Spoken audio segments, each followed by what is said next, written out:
Nalazimo se na parceli na kojoj je posađeni ludbrški hren. Trenutno sada je u toku vađenje hrena i evo što možemo vidjeti da je hren super kvalitete, da je izraslo dosta debelo, što je nama super i jako smo za sada zadovoljni. Mi smo najveći proizvođači korijena hrena čuvane sorte ludbrški hren u Hrvatskoj.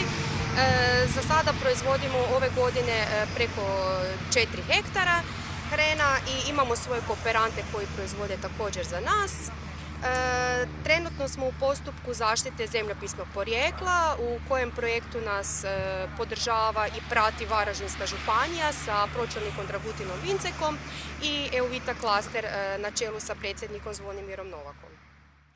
Osim primjene u domaćinstvu, kao dodatak jelima ili kod pripreme nekih jela u koji se hren može lijepo sklopiti i uklopiti, naš hren ludbrški dokazano da ima najveći postotak C vitamina u sebi za razliku od ostalih hrenova u našoj okolici, odnosno u Europi.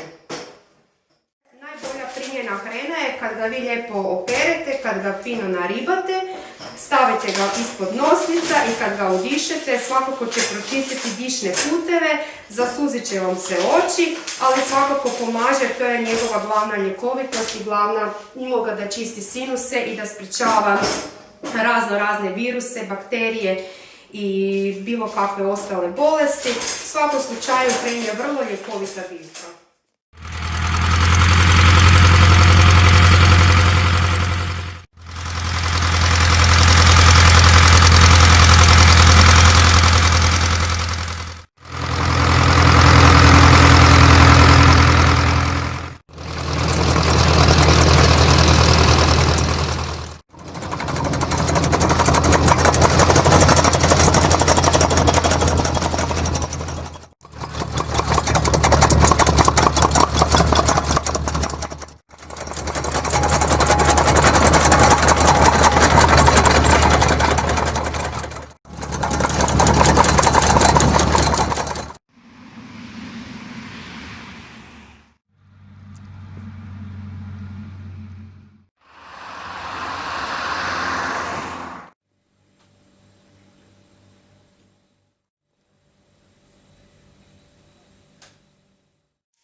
Večera.